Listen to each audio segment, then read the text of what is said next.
JRG blog লৈ সকলোকে স্বাগতম জনাইছোঁ। আজি আমি আলোচনা কৰিবলৈ লৈছোঁ ম্যাথমেটিক্সৰ লগাৰিথমিক্স ঘাতাংক। এটা derivative of A logarithmic function কেনেকৈ আমি লগাৰিথমিক ফাংচন এটাৰ ডেৰিভেটিভ কৰিম, মানে ঘাতকীয় ফলন এটাৰ পৰা আমি কেনেকৈ অৱকলন নিৰ্ণয় কৰিম সেই সম্পৰ্কে আজি আলোচনা কৰিম। সেই সম্পৰ্কে আলোচনা কৰাৰ আগতে আমি ঘাতাংকনো কি সেই সম্পৰ্কে অকণমান জানি লওঁ। এতিয়া আহিলে যে ডেফিনেশ্যন অফ লগাৰিথমিক্স, এটা ডেফিনেশ্যনটোত আমি চাওঁ যদি a to the power x is equal n হয় আৰু ইয়াৰ এটা কণ্ডিশ্যন থাকিব। কণ্ডিশ্যনটো হ'ল a greater than 0 and a equal 1 not equal 1 হয়, তেনেহ'লে এক্সক এৰ ভূমি মানে বেছ সাপেক্ষে এনৰ ঘাতাংক বুলি কোৱা হয়। এতিয়া আমি দেখিলোঁ যে যদি a to the power x is equal n হয় তেনেহ'লে এক্সক এৰ ভূমি সাপেক্ষে এনৰ ঘাতাংক বুলি কোৱা হয়। এই ফাংচনটোক আমি ঘাতাংকলৈ যেতিয়া পৰ্যবেক্ষিত কৰিম তেতিয়া আমি এনেকৈ লিখিম, প্ৰতীকেৰে আমি লিখিব পাৰিম x is equal log a বেছ তাৰমানে n আৰু কণ্ডিশ্যনটো আমাৰ এইটো থাকিব।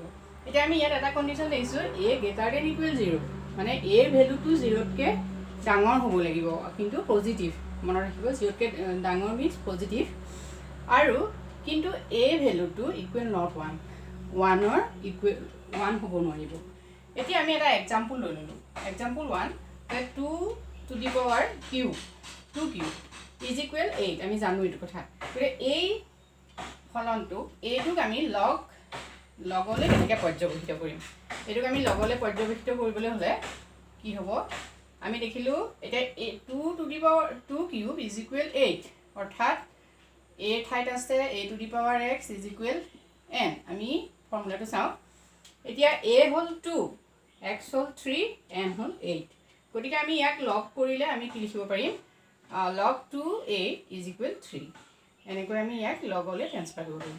ঠিক তেনেকৈ 5 to the power 4 is equal 125, ইয়াক আমি লগ কৰিব পাৰিম লগ বেছ 5 125 ইজ ইকুৱেল 4।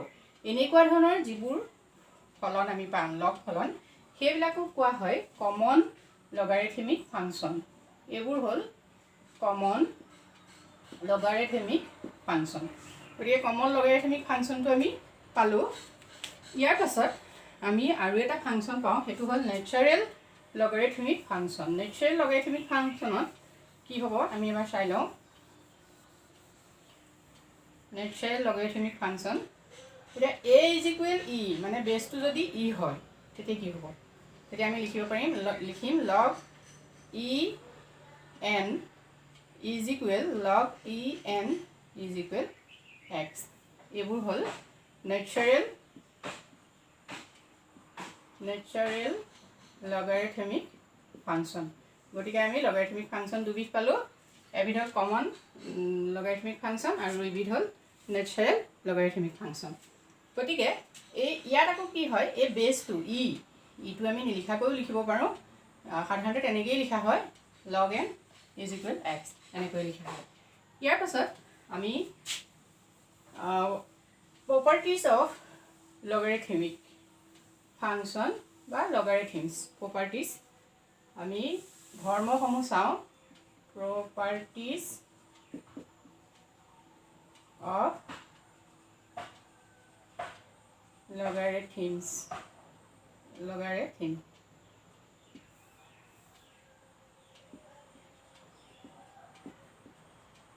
ফাংচন।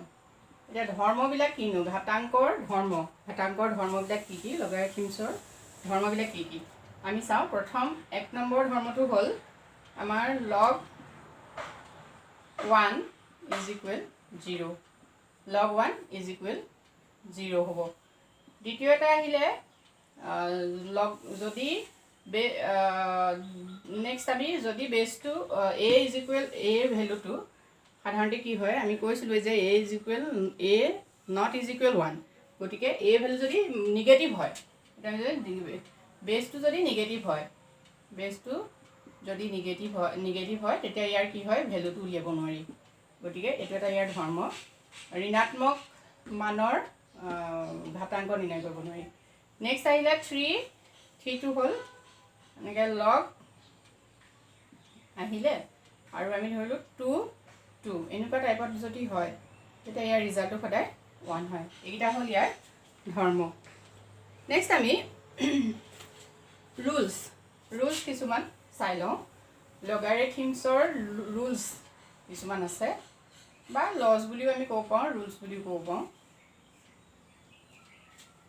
ৰুলছসমূহ কি হ'ব আমি চাওঁ। প্ৰথমতে আহিলে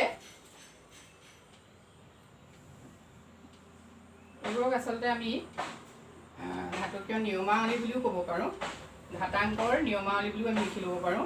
এতিয়া লগ আহিলে আমাৰ আমি বেছটো নিলিখাকৈ লিখিম লগ m ইনটু n। যদি এনেকৈ থাকে তেতিয়া আমি ইয়াক কেনেকৈ লিখিম লগ m প্লাছ লগ n, আমি এনেকৈ লিখিম।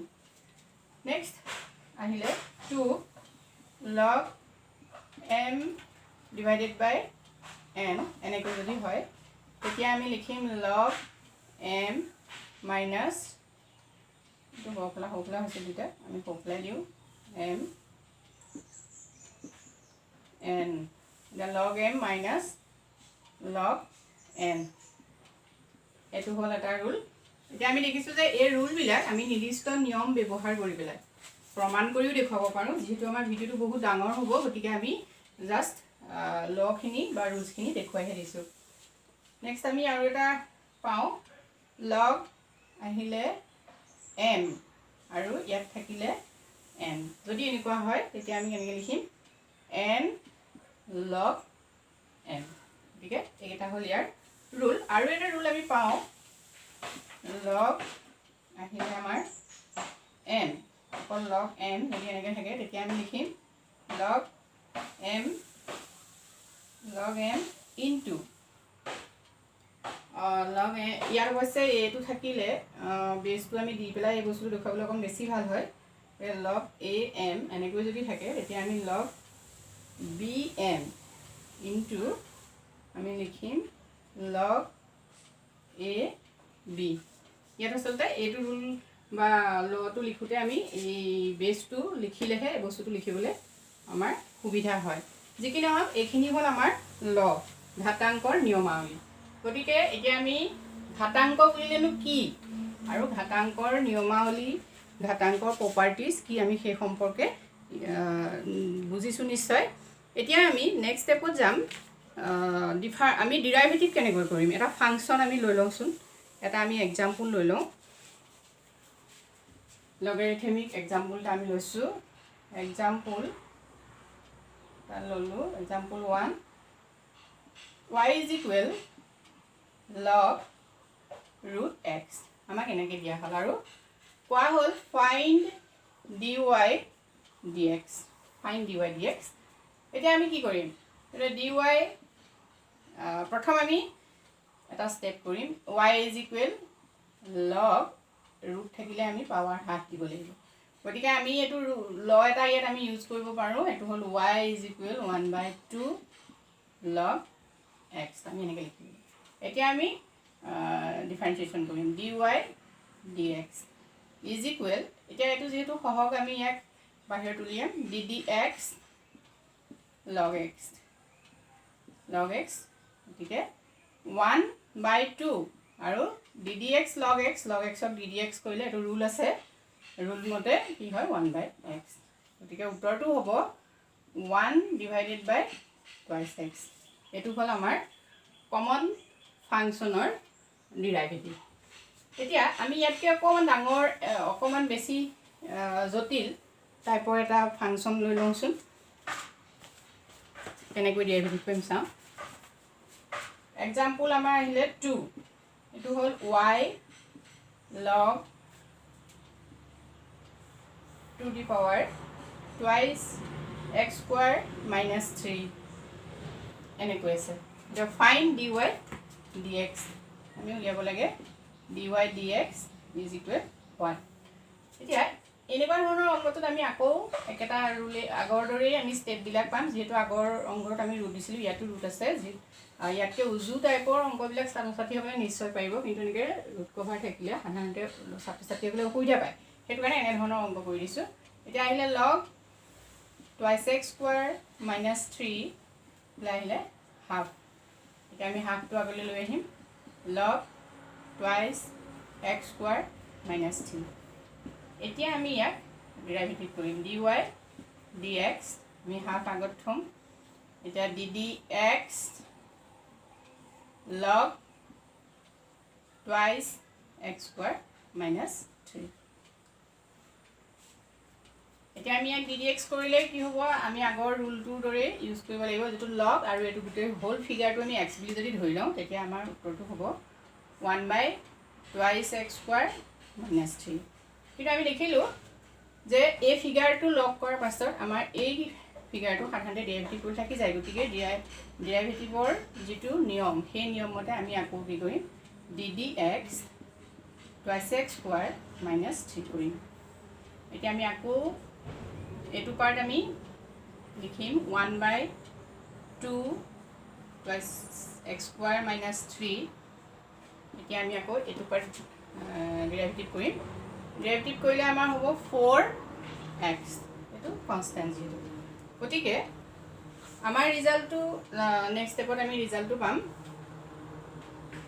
কিন্তু আমি এখন মুখাই দিছো ৰিজাল্টটো হ'ব এতিয়া আমি 2 কেনসেল কৰিলো 2 থাকিলে 4 কেনসেল কৰিলে twice x divided by 2x square minus 3 গতিকে আমাৰ ৰিজাল্টটো হ'ল এটো গতিকে ছাত্ৰ ছাত্ৰীসকলে এনেকৈ কৰি চাব নিশ্চয় কৰি চালে সহজে বুজি পাব আমি আৰু এটা আমি যেহেতু কৈছিলো যে লগাৰিথমিক ফাংচন আমি ফাংচন পাইছো দুটা টাইপৰ গতিকে আমি নেক্সট লগাৰিথমিক ডিফাৰেন্সিয়েচন আমি হেতু কৰি চাম লগাৰিথমিক ডিফাৰেন্সিয়েচনত আমি এটা এক্সাম্পল লৈ লওঁ ইয়াত আহিলে y is equal function of x is equal x to the power x আমাক এনেকৈ দিয়া হ'ল find dy dx এটা আমাক দিয়া হ'ল এটো হ'ল এটা এক্সাম্পল 3 এনেকুৱা ধৰণৰ অংক আমি যেতিয়া দেখিম তেতিয়া আমি ইয়াত দেখিছো যে বেসটো আমাৰ আগৰ দৰে নাই বেসটো পাৰ্থক্য আছে গতিকে এনেকুৱা ধৰণৰ আমি ফাংচন পালে তাক ডিফাৰেন্সিয়েচন কৰিবলৈ সাধাৰণতে কি কৰিম প্ৰথম অৱস্থাতে ফাৰ্স্ট স্টেপত আমি ইয়াত লগ লৈ লম গতিকে দুয়োফালে লগ ললো আমি log y is equal log x to the power x আমি এনেকৈ লিখিম এতিয়া আমি নেক্সট স্টেপত কৰিম log y is equal যেটো log লৈছো ইয়াৰ ৰুল মতে আমি x log x আমি এনেকৈ লিখিম এতিয়া আমি ডেৰিভেটিভ কৰিম ddx log y is equal এটা আমি দেখিছো যে x and log x দুটা পূৰণ হৈ আছে গতিকে এটো প্ৰডাক্ট ৰুল ইউজ কৰিম আমি x into ddx log x next step plus log x ddx 1 কৰিলো এটা আমি যেটো দেখিছো ডেৰিভেটিভ উইথ ৰেসপেক্ট টু x আৰু এফালে থাকিলে log y গতিকে এনে ধৰণৰ ডেৰিভেটিভবোৰ সাধাৰণতে কি হয় 1/y হ'ব dy dx আমি এনেকৈ লিখিম নেক্সট স্টেপত আহিলে log x গতিকে এটো আহিলে x এটো into 1/x plus log x এটো থাকিলে 1 গতিকে 1 ফিগাৰটো 1ক যদি আমি ডিফাৰেন্সিয়েচন কৰো সৰি এটো 1 নহয় এটো x গতিকে x ক ডিফাৰেন্সিয়েচন কৰিলে এটো আমাৰ হ'ব 1 এটা নেক্সট স্টেপত আমি dy dx is equal xx cancel কৰিলো ইয়াত থাকিলে 1 plus log x আৰু এই y টো আমি এফালে ক্ৰস মাল্টিপ্লিকেশন কৰিলো এতিয়া আমাৰ ৰিজাল্টটো হ'ল ৰিজাল্টটো ইতিমধ্যে আমাৰ ওলাইছে ৰিজাল্ট এটোৱে হয় কিন্তু আমি ইয়াত এটা কাম কৰিম y যেহেতু পাইছিলো আমি y is equal x to the power x গতিকে x to the power x 1 plus log x এটো হ'ল আমাৰ আনসাৰ গতিকে প্ৰথম অৱস্থাত যদিও কঠিন যেন লাগে কিন্তু আমি দেখিছো যে কৰি গলে ইনি সহজ হয় এতিয়া মই ছাত্ৰ ছাত্ৰীসকলে ঘৰত নিজে বহি প্ৰেক্টিস কৰিবৰ বাবে এটা অংক দি দিছো